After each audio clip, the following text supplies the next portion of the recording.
Imagine you're robbed at gunpoint in broad daylight. You know exactly who did it, everyone saw it happen. You report it to the sheriff. He laughs and tells you he's too busy. You take it to the local court. The judge is drunk, the jury is the robber's friends, and by the end of the day, somehow you're the one being fined for wasting everyone's time. Welcome to justice in early California. This isn't an exaggeration. This is what passed for law and order in California during the Gold Rush era. There were no real courts, no trained judges, no professional police, no prisons that functioned, and no legal system that anyone respected. What existed instead was a chaotic mess where justice meant whatever the loudest mob decided it meant on any given day. You think the Wild West was just a Hollywood invention? Early California proved that without functioning courts, without legitimate law enforcement, without a justice system people trust, civilization doesn't just struggle, it collapses into something barely recognizable as a society. This wasn't a legal system learning to walk. This was the complete absence of justice, filled by vigilante mobs, corrupt officials, and a rotating cast of con artists pretending to be judges. Here's what they don't teach you. Early California had no real justice system because it had no interest in creating one. Justice takes time, money, training, and infrastructure. It requires judges who know the law, police who enforce it fairly, courts that people respect, and prisons that actually hold criminals. Early California had none of these things because the people rushing to California for gold didn't care about building institutions. They cared about getting rich and getting out. The result was predictable chaos. Murders went unpunished because there was no one to investigate them. Thieves operated openly because there was no police force to stop them. Property disputes were settled by whoever had the most guns. Trials were jokes where the verdict was decided before anyone even spoke. And when people got frustrated enough with this farce, they formed vigilante committees that were just as lawless as the criminals they claimed to fight. By the end of this documentary, you'll understand exactly why early California had no real justice system, what filled that vacuum, and what happened to ordinary people trying to survive in a place where law was a suggestion and justice was whatever you could take by force. To understand why early California had no justice system, you need to understand what California was in the crucial years between 1848 and the early 1860s. A period when the population exploded, but the infrastructure to govern it never materialized. January 1848, gold is discovered at Sutter's mill. At this moment, California is a newly acquired American territory that was Mexican land just weeks ago. It has maybe 15,000 non-indigenous settlers scattered across an enormous territory. There is no American legal system yet. Mexican law technically still applies to some things, but there's no one to enforce it. It's a legal vacuum. Then the flood begins. By 1849, over 100,000 people pour into California. By 1852, the population exceeds 250,000. This is growth that no government infrastructure could possibly handle, and California's infrastructure was non-existent to begin with.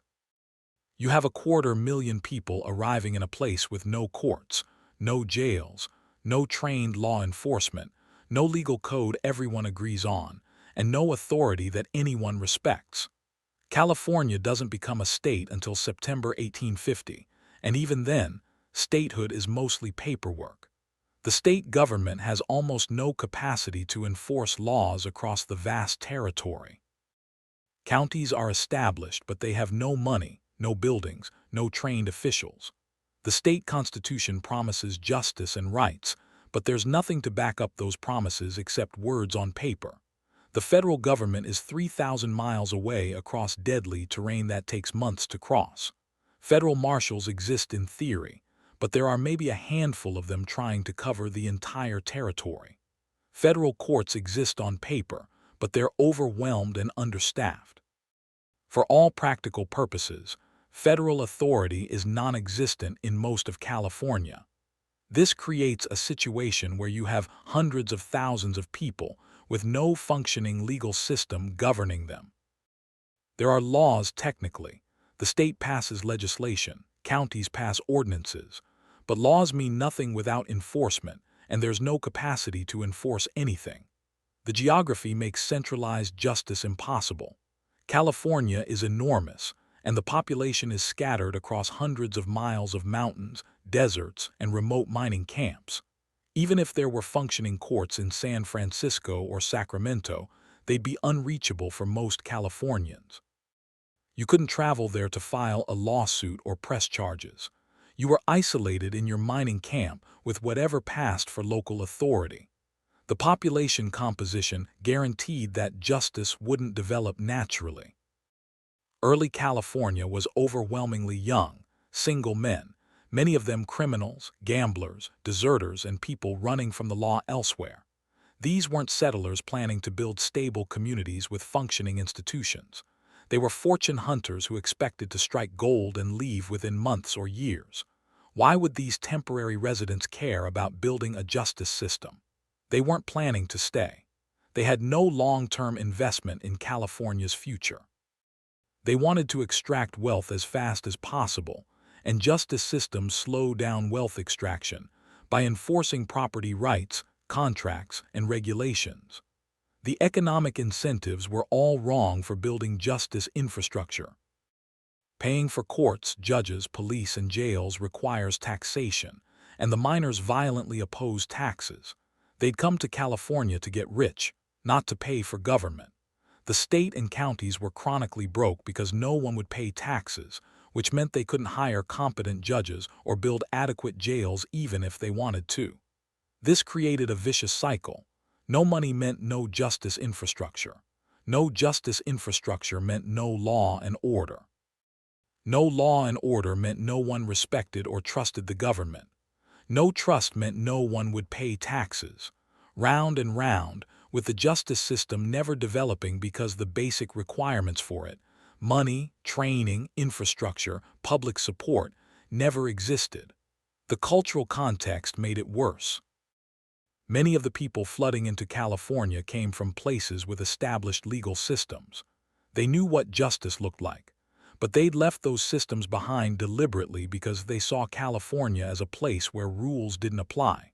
It was the frontier, a place where you could reinvent yourself, escape your past, and operate outside normal social constraints. This frontier mentality romanticized lawlessness. People didn't see the absence of a justice system as a problem to fix. They saw it as freedom from authority. They'd rather have no law than accept legal constraints on their behavior. This attitude made it nearly impossible to build legitimate legal institutions because the population actively resisted them. The lack of trained legal professionals meant that even when courts were established, they were staffed by amateurs who didn't know what they were doing. There were almost no lawyers in early California who'd actually studied law. There were no judges with formal legal training. Court clerks didn't understand legal procedures. The people running the justice system were making it up as they went, and it showed. This was the setup: a massive, scattered population in a vast territory with no legal infrastructure, no money to build one, no trained professionals to staff it, no public support for it, and no cultural expectation that it should exist. You weren't dealing with a struggling justice system trying to develop. You were dealing with the complete absence of justice as a functioning concept. The absence of a justice system affected every aspect of daily life in early California, turning routine activities into gambles where you had no legal recourse if things went wrong. You needed somewhere to live, but property rights were a joke without courts to enforce them. In mining camps, you'd stake a claim to land and build a shelter. But ownership meant nothing except your ability to defend that land physically. Someone could show up claiming your land was actually theirs under some obscure Mexican land grant or squatter's right, and there was no court you could appeal to that would resolve this fairly. In cities like San Francisco, property titles were chaos. Multiple people would claim the same lot under different legal theories. You'd buy land from someone who seemed legitimate, build on it. Then someone else would show up with a different deed claiming they owned it. Without functioning courts to determine legitimate ownership, these disputes were settled through intimidation, bribery, or violence. The lack of legal housing protections meant landlords could evict you for any reason or no reason, change rental terms arbitrarily, or simply steal your belongings. You had no legal recourse. Where would you sue? In what court? Before which judge? With what lawyer? The machinery of justice didn't exist to protect renters from predatory landlords. Your physical safety had no legal protection because there was no effective law enforcement. In most mining camps, there were no police at all. In San Francisco, the police force was tiny, corrupt, and often criminal itself. Sheriffs were political appointees who might be competent, might be corrupt, or might just be whoever won an election through intimidation. If you were assaulted or robbed, reporting it to authorities was pointless. They probably wouldn't investigate. They definitely wouldn't pursue justice systematically. Your attacker wouldn't be arrested, tried, and punished through a legal process because that process didn't function. You were on your own. This meant everyone lived in a state of constant vigilance and self-defense. You carried weapons because you couldn't rely on police protection. You slept lightly because there was no security. You watched your possessions constantly because theft was rampant and unpunished. The absence of a justice system meant the absence of the basic security that legal systems provide. Business transactions became trust gambles without contract enforcement. Say you hired someone to build you a structure and paid half up front. They could take your money and disappear, and you'd have no legal recourse. Where would you sue? How would you enforce a judgment even if you won?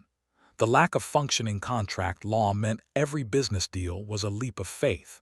Employment was equally lawless. Employers could refuse to pay agreed wages, and workers had no legal remedy. Labor disputes couldn't be resolved through courts. If your employer cheated you, your options were to accept it, try to force payment through threats, or leave. The absence of labor law meant workers were completely vulnerable to exploitation. The food and water you consumed had no safety standards because there was no regulatory system backed by courts. Merchants could sell contaminated food, adulterated goods, or outright poison labeled as something else. If you got sick or died, your family couldn't sue for damages because there was no functioning tort system. The lack of consumer protection law meant the marketplace was dangerous in ways it shouldn't have been. Property disputes between neighbors had no resolution mechanism. If your neighbor's actions damaged your property, their mining operations caused flooding on your land, their building blocked your access, their business created hazards, you couldn't get a court order to stop them. You could ask nicely, threaten them, or resort to violence. The absence of civil law meant neighbor disputes became feuds. Fraud was epidemic and unpunished because there was no legal system to prosecute it. Con artists operated openly, running scams that would be prosecuted anywhere with functioning courts. They'd sell fake mining claims, counterfeit gold, fraudulent land titles, worthless stocks. Victims had no legal recourse because the machinery to prosecute fraud didn't exist. Marriage and family law barely existed. Marriages performed in California might not be legally recognized elsewhere. Property rights between spouses were unclear. Divorce was nearly impossible because there were no courts consistently handling family law. Domestic violence had no legal remedy because the justice system didn't intervene in private family matters. Inheritance and wills were legal chaos. People died constantly in Gold Rush, California, and sorting out their estates was nearly impossible without functioning probate courts. Property would be stolen by whoever got there first. Legitimate heirs would be cheated out of inheritances. The dead couldn't achieve justice because the legal system to execute their wills didn't work. The daily reality was living in a society where every transaction was a risk, every interaction could turn violent, every right existed only on paper, and justice was whatever you could take or defend by force. The absence of a real justice system meant the absence of the legal framework that makes modern life predictable and relatively safe. The lack of a justice system created an economic environment where exploitation was the norm because there was no legal mechanism to prevent it or seek redress. Mining work, the primary occupation, had no legal protections whatsoever. There were no safety regulations backed by courts, no workers' compensation when you were injured, no legal liability when employers' negligence killed workers. Mine owners could work people under deadly conditions, and when workers died or were disabled, they'd just be replaced with no legal consequences. The mining claim system itself was lawless chaos without functioning courts to adjudicate disputes. The rules about claim size and staking procedures varied by camp and were enforced by whoever had power locally. Claim jumping was rampant because there was no legal system that could definitively say who owned what. You'd work a claim for weeks or months, finding gold, then someone with more guns or more friends would show up and take it. You could appeal to a miners' court, an informal gathering of other miners who'd vote on the dispute. But these courts weren't legal institutions. They were popularity contests where whoever had more supporters or could intimidate the jury won, regardless of actual rights. The miners' courts had no legal authority. Their decisions weren't based on law. Most of the miners voting didn't know any law. The judges were elected by miners who wanted someone entertaining or someone who'd rule in their favor. The lawyers were whoever could speak confidently, whether they knew anything about law or not. This wasn't a justice system.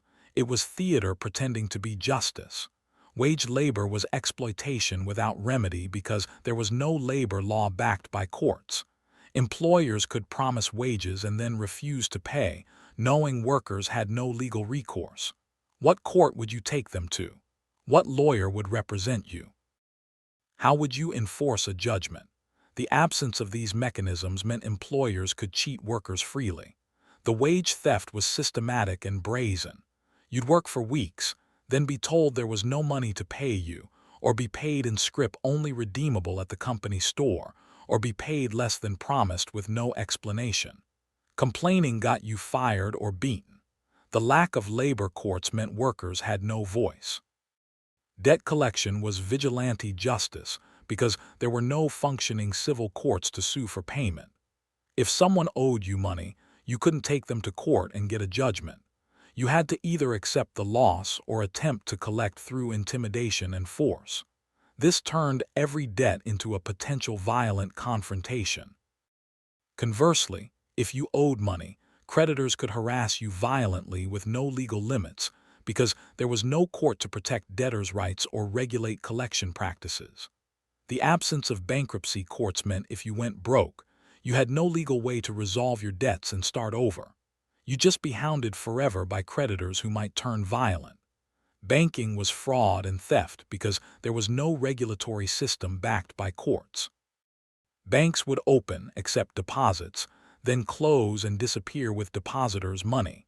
There was no deposit insurance, no banking regulation, no legal mechanism to recover your savings.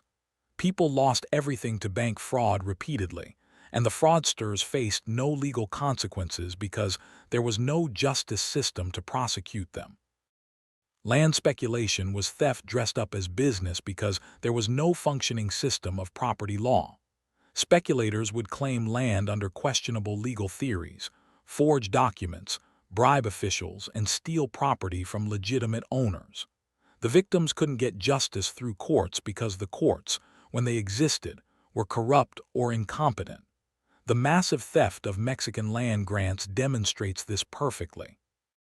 The Treaty of Guadalupe Hidalgo guaranteed Mexican landowners property rights, but without a functioning, honest legal system to enforce those rights, American squatters and speculators stole millions of acres through legal manipulation.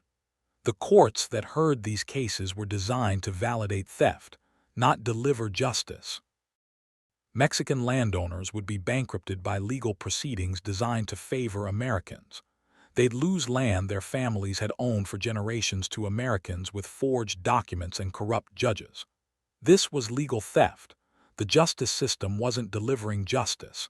It was facilitating robbery by giving it a veneer of legal legitimacy. The economic inequality that resulted from this lawless system was extreme and unjust. The people getting rich weren't necessarily those who worked hardest or were most talented. They were those most willing to cheat, steal, and exploit without the legal system stopping them. Honest workers and business people were at a disadvantage in a system without legal protections. Being honest meant you wouldn't cheat customers, steal from workers, or forge documents, but your competitors would, and they'd prosper while you failed because there was no legal system punishing their misconduct or protecting your honest dealings. The poverty that trapped thousands of workers wasn't just economic hardship, it was legal abandonment. Workers had no legal rights, no courts to defend them, no justice when they were exploited. They were poor partly because they were working in an economic system rigged against them by the absence of legal protections. The lack of a justice system meant the economy operated as pure power dynamics rather than law-governed commerce. Whoever had more power, more guns, more money, more corrupt connections, could take from those with less, and there was no legal remedy. That's not a free market. That's theft and exploitation enabled by the absence of justice. The absence of a justice system meant no legal accountability when negligence, fraud, or malfeasance killed people, and in early California, all three killed thousands. Workplace deaths were common and legally consequence-free because there was no wrongful death law or workplace safety enforcement. When mining operations killed workers through negligence, inadequate shoring, unsafe explosives handling, lack of safety equipment, the owners faced no legal consequences. There was no court where workers' families could sue, no prosecutor investigating workplace deaths, no legal accountability whatsoever. This meant employers had no legal incentive to prioritize safety over profit. Safety measures cost money. Legal liability for deaths would create financial incentive to prevent them. But without a functioning justice system to impose that liability, employers could kill workers through negligence and face no consequences except needing to find replacement workers. The same applied to dangerous products and practices. Merchants sold contaminated food that poisoned people. They sold fake medicine that killed instead of cured. They sold defective equipment that killed users. Without a functioning legal system for product liability, there was no accountability. The dead couldn't get justice because the justice system to deliver it didn't exist. Medical fraud killed people without legal consequence because there was no medical licensing system backed by courts. Anyone could claim to be a doctor. Doctors with no training would prescribe deadly treatments. They'd deperform surgeries that killed patients through incompetence. They'd sell poisonous substances as medicine. In a functioning justice system, medical malpractice is actionable. Families can sue incompetent or fraudulent medical providers. Prosecutors can charge quacks who kill through fraud. But early California had no such system. Quack doctors killed patients and faced no legal consequences. They just moved to the next town and kill more people. The public health disasters, cholera epidemics, typhoid outbreaks, were partially legal failures. Proper public health requires government action backed by legal authority, quarantine powers, sanitation enforcement, health code violations. Early California had no functioning public health law because there was no legal system to enforce it. Cities couldn't compel property owners to install sewage systems because there was no court to enforce such orders. They couldn't quarantine disease carriers because there was no legal authority to do so that anyone respected. They couldn't shut down businesses creating health hazards because there was no due process system for such actions. This meant preventable diseases killed people who would have lived in places with functioning public health law. The deaths weren't just from lack of medical knowledge.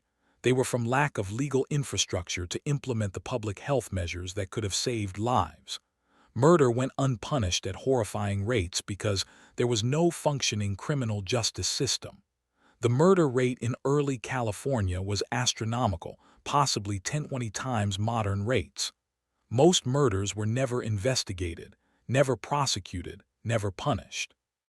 Murderers killed and walked free because there was no justice system capable of convicting them. Why? Because the entire chain of criminal justice was broken. No professional police to investigate. No prosecutors with legal training to bring cases.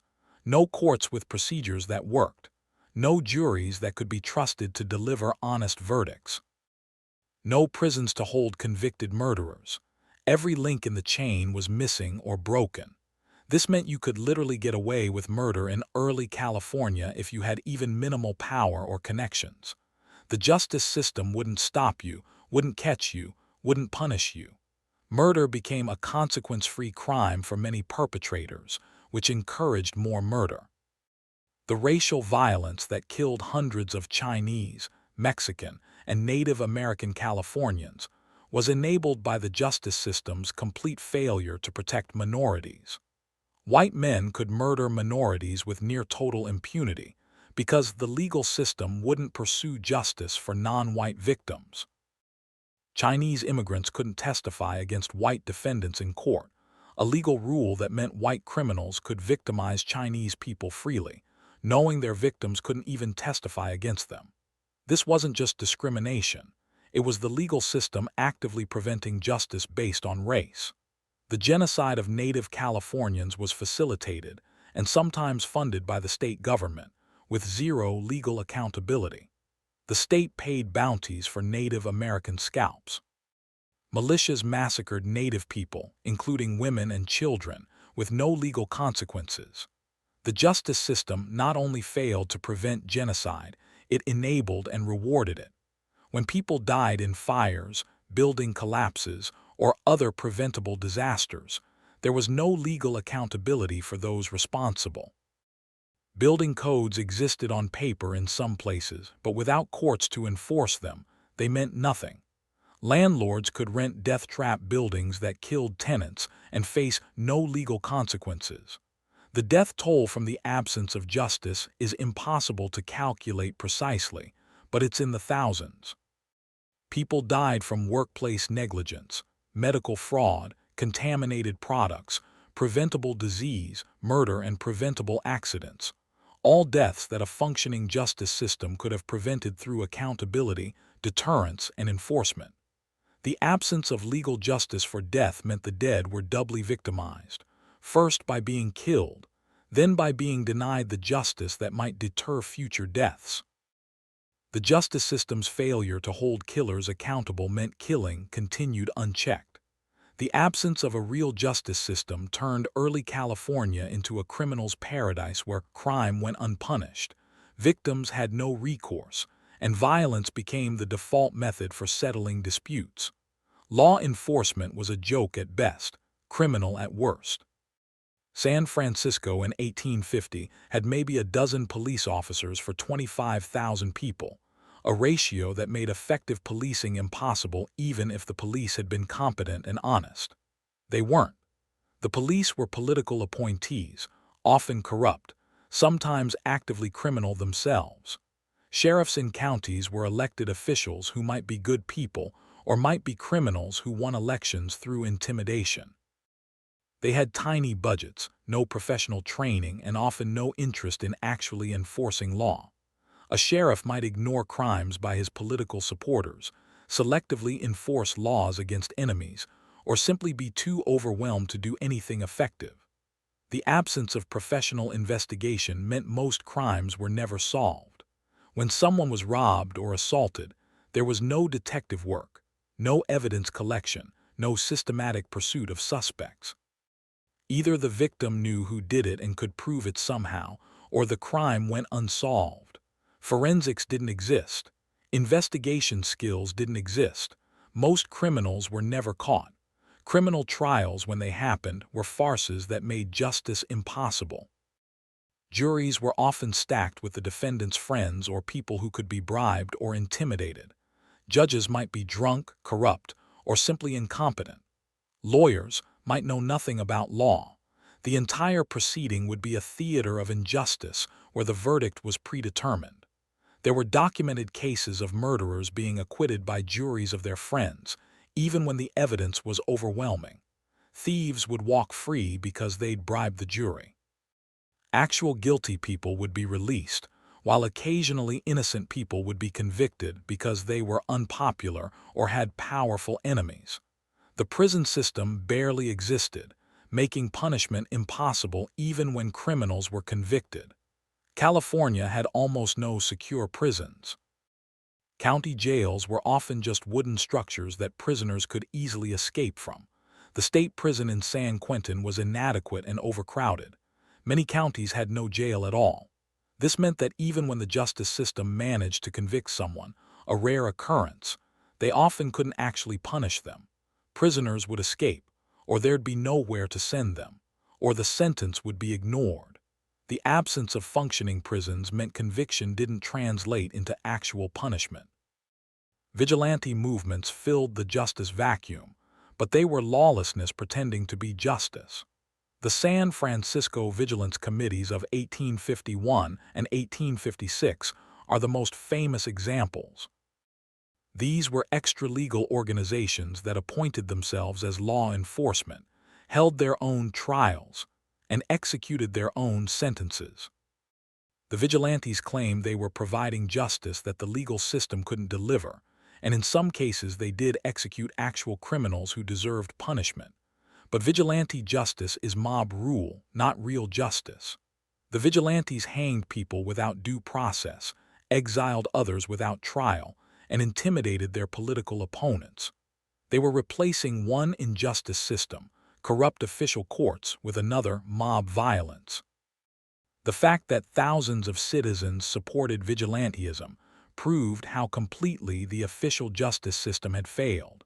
People preferred mob rule to the corrupt farce of official justice. But vigilantism isn't an acceptable alternative. It's evidence that the real justice system has collapsed. Property crime was epidemic because there was no effective deterrent. Robbery, burglary, theft, all were common and rarely punished. The few police couldn't stop it. Courts couldn't process cases. Prisons couldn't hold convicts. Criminals operated openly because they knew the justice system couldn't touch them. Organized crime flourished in the absence of effective law enforcement. Gangs like the Sydney Ducks operated openly in San Francisco, running protection rackets, committing arson, and terrorizing neighborhoods. They knew the police couldn't stop them and the courts couldn't convict them. The absence of organized law enforcement meant organized crime operated freely. Claim jumping, forcibly seizing mining claims, was essentially legal because there was no court system that could or would stop it. You dework a claim, find gold, and then men with guns would show up and tell you to leave. You could appeal to a miner's court, but if they had more friends than you, you'd lose. The absence of legitimate property law meant property went to whoever could hold it by force. Political violence replaced legal political competition because there was no legal system to protect the political process. Elections were stolen through intimidation and fraud. Political opponents were threatened, beaten, or killed. Office holders were corrupted or coerced. The absence of electoral law enforcement meant politics was violence. The legal system itself was often the vehicle for injustice rather than the remedy for it. Corrupt judges would rule in favor of whoever bribed them. Lawyers would fabricate evidence. Court officials would forge documents. The machinery of justice was used to commit injustice, making people trust the legal system even less. This created a vicious cycle. The justice system was corrupt and incompetent, so people didn't respect or trust it. Lack of respect meant lack of cooperation with law enforcement and courts. Lack of cooperation made the justice system even less effective. Around and around, with justice becoming more impossible rather than more achievable. The crime and violence proved that without a functioning justice system, society doesn't self-organize into peaceful order.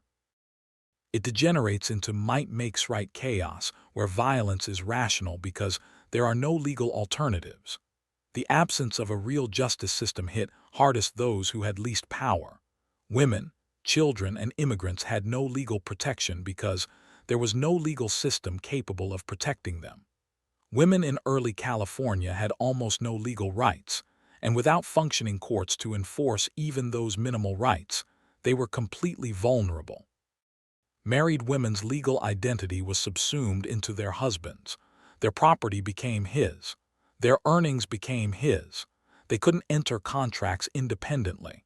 They couldn't sue in their own names in most cases. Even these limited rights were theoretical without courts to enforce them. If a husband stole his wife's separate property, where would she sue? What court would hear her case? What remedy would she get?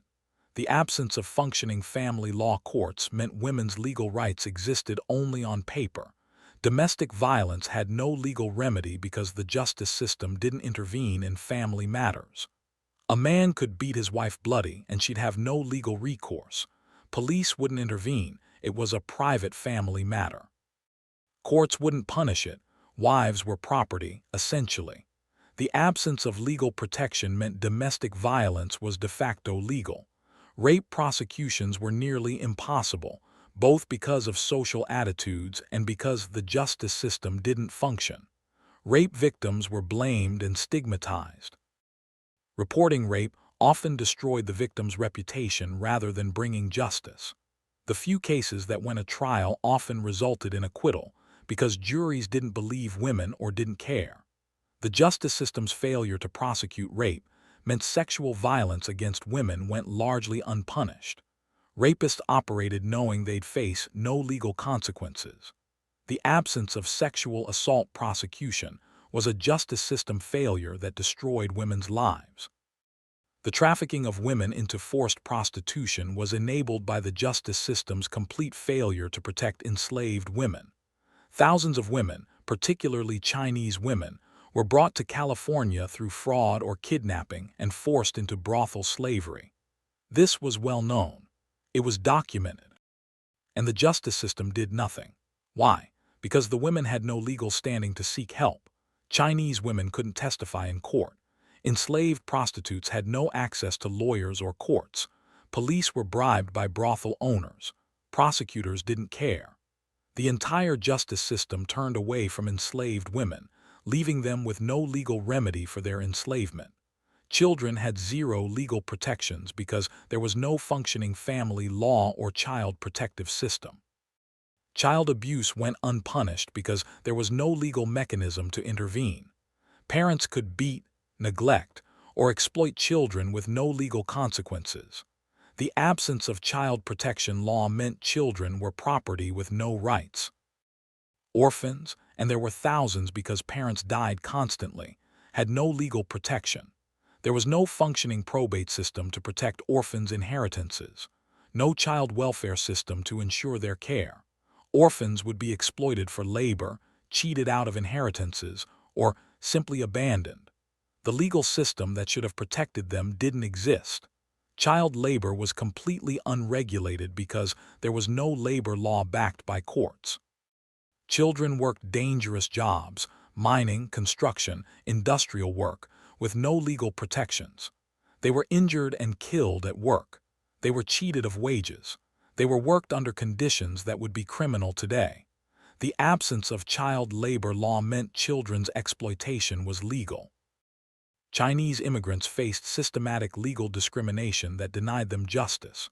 They couldn't testify against white people in court, a law that meant white criminals could victimize Chinese people with legal impunity. A white man could rob, assault, or murder a Chinese person, and the victim couldn't even testify at trial. This legal rule turned Chinese immigrants into legal non-persons. They had no access to justice because the justice system explicitly excluded them. When Chinese miners were robbed of their gold, when Chinese workers were cheated of wages, when Chinese residents were beaten or killed, they had no legal remedy because the courts wouldn't let them testify. The foreign miners' tax was legal robbery backed by the pseudo-justice system. Chinese and other foreign miners had to pay monthly taxes that were often collected through violence and intimidation. The tax collectors operated as legalized thieves, extorting money under color of law. Victims had no legal recourse because the legal system authorized the theft. Mexican Californians faced legal dispossession of their land through a corrupted justice system. The Land Commission supposedly adjudicated Mexican land grants fairly, but it was designed to favor American squatters over legitimate Mexican owners.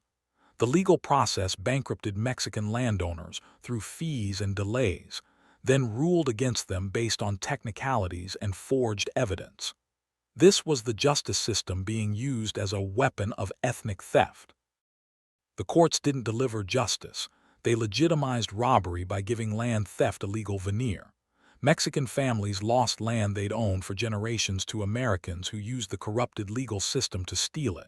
Native Californians faced genocide with zero legal protection.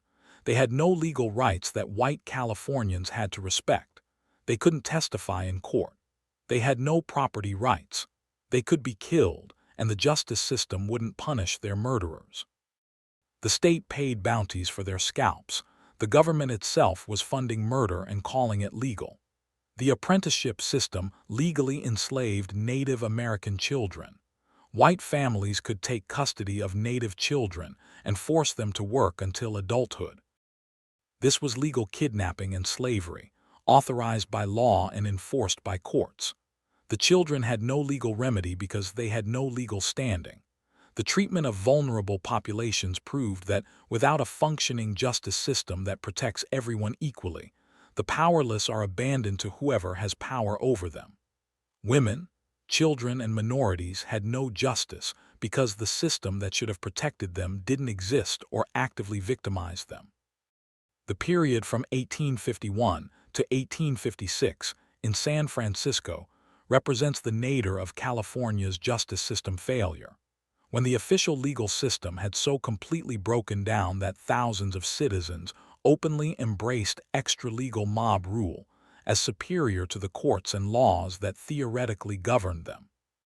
By 1851, San Francisco's justice system was openly corrupt. Judges took bribes publicly.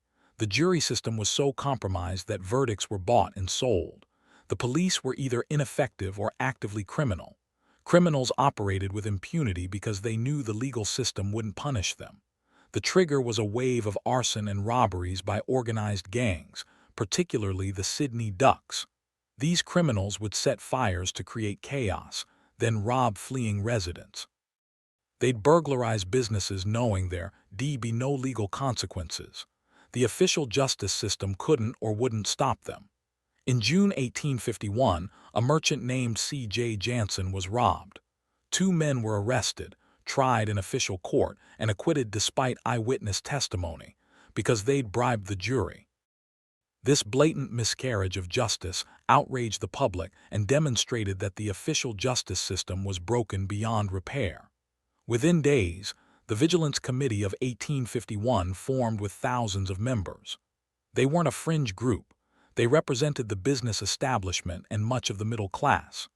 They built fortified headquarters, created their own courts, and began arresting suspects, holding trials, and executing sentences. On June 11, 1851, the Vigilance Committee hanged John Jenkins for burglary. They grabbed him, held a brief trial in their headquarters, and hanged him publicly, all in the span of hours. This was extrajudicial execution, murder by mob, legally speaking, and thousands of San Franciscans cheered it because they'd lost all faith in the official justice system. Imagine being in San Francisco and watching this unfold. The official courts, the legal system, the government itself, they still exist. But a private organization has more legitimacy, more public support, more power than the government does. The vigilantes are holding trials and executing people, and the public prefers this to the official justice system because the official system is so corrupt and incompetent.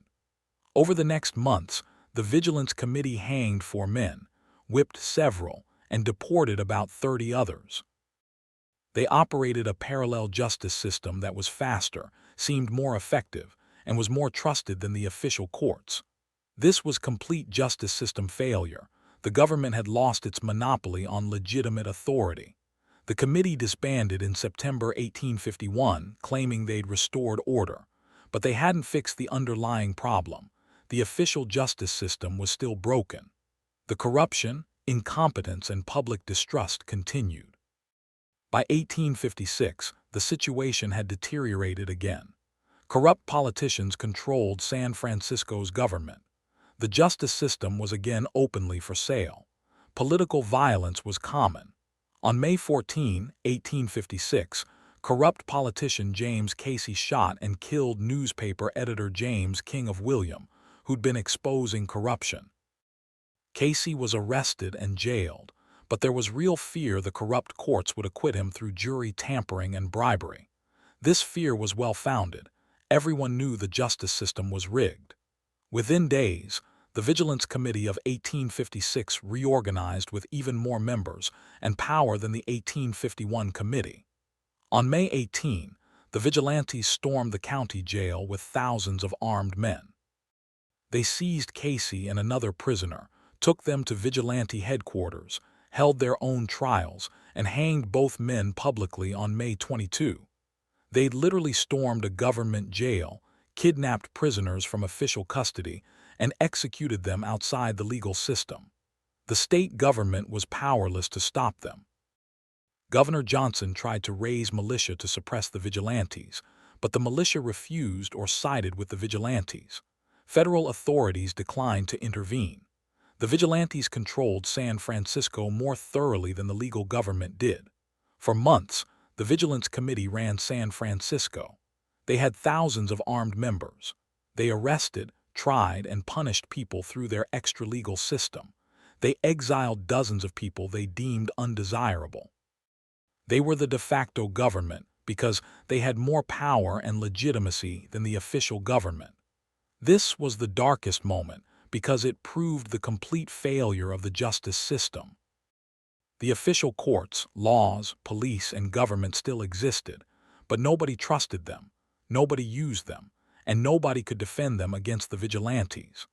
The justice system had failed so thoroughly that mob rule was seen as superior. The fact that thousands of educated, middle-class citizens embraced vigilantism proved that the official justice system had zero credibility. When law-abiding citizens prefer extrajudicial hanging to legal trials, your justice system has failed completely. The vigilantes disbanded again in August 1856, but again, they hadn't fixed the fundamental problems. The official justice system remained corrupt, underfunded, and incompetent. The public still didn't trust it. The crisis receded, but the underlying justice system failure continued for years. The difference between early California's absent justice system and modern California's functioning legal infrastructure is the difference between civilization and chaos. Then, there were no professional, trained judges. Court positions were political appointments or elections that anyone could win. Judges might know nothing about law. They'd make rulings based on politics, bribes, or personal whim. There was no legal predictability because judges didn't follow consistent legal principles. Now, judges are required to have law degrees and legal training. They're appointed or elected through processes that screen for minimal competence. They follow established law and legal precedent. Appellate courts review decisions for legal errors. The system isn't perfect, but judges generally know and apply the law. Then, there was no professional police force. Law enforcement was political cronies, corrupt officials, or nobody at all. Investigation of crimes was non-existent. Most crimes went unsolved and unpunished because there was no systematic law enforcement. Now, professional police departments with trained officers, investigative divisions, forensic capabilities, and, theoretically, accountability mechanisms. Police aren't perfect, problems persist, but systematic law enforcement exists in ways it didn't in early California. Then, trials were corrupt farces where verdicts were bought, juries were tampered with, and procedures were ignored. Justice wasn't about law or evidence. It was about power and money. The courtroom was theater, not a functioning legal process. Now, criminal defendants have constitutional rights to due process, fair trials, legal representation, and appeal. Juries are selected through processes designed to prevent tampering. Trials follow established procedures. It's not perfect equality, but it's actual justice process rather than complete farce. Then, there were no prisons that functioned. Convicts couldn't be held securely. Punishment couldn't be enforced.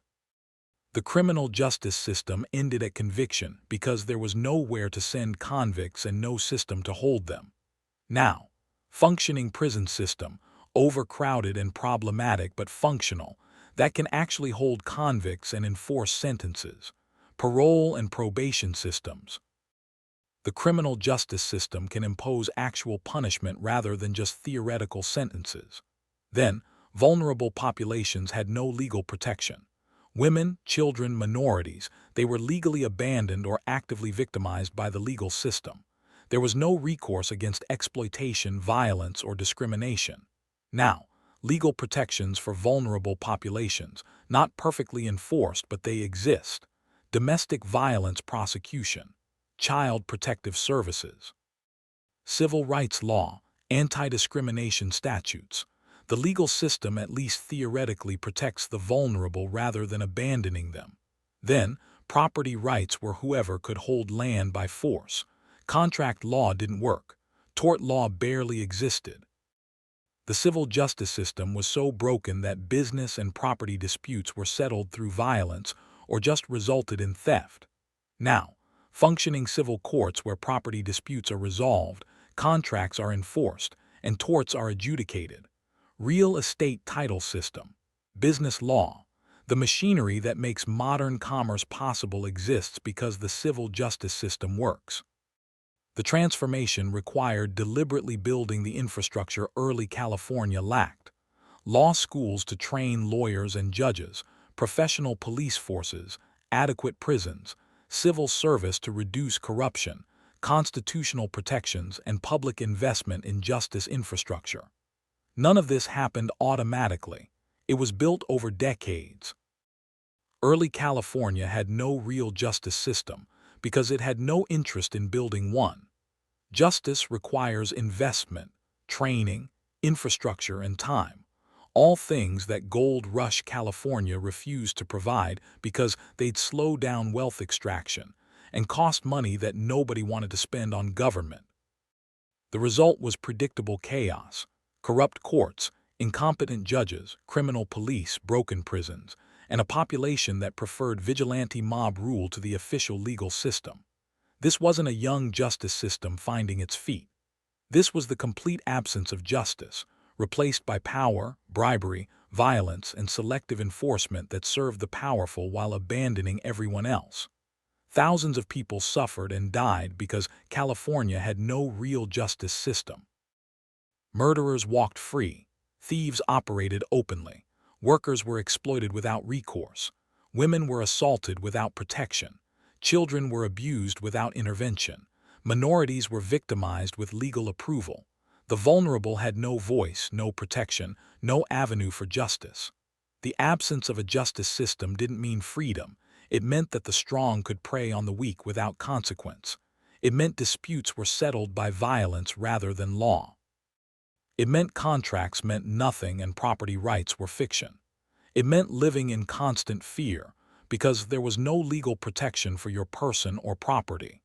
The justice system we have now in California, imperfect as it is, exists because people eventually built the infrastructure that early California refused to build. They established law schools. They professionalized police forces. They built prisons. They created constitutional protections. They invested in the boring machinery of justice that makes modern life possible.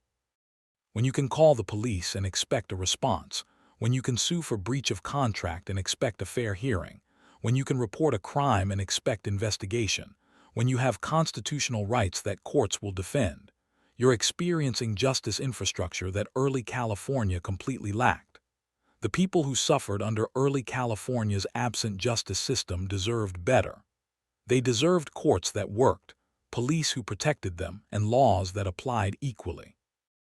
Instead, they got corruption, incompetence. Remember them when someone argues that we need less law, less regulation, less justice infrastructure. Early California shows us exactly what happens when the justice system disappears. Not freedom, but chaos. Not opportunity, but exploitation. Not justice, but an abandonment by a legal system that existed in name only. Victory of the cruel over the honest. If this documentary changed how you think about justice systems and why they matter, share it. And if you want to understand how other states built, or failed to build, functioning legal systems, stick around. Every state has its justice history, and every history teaches us something about what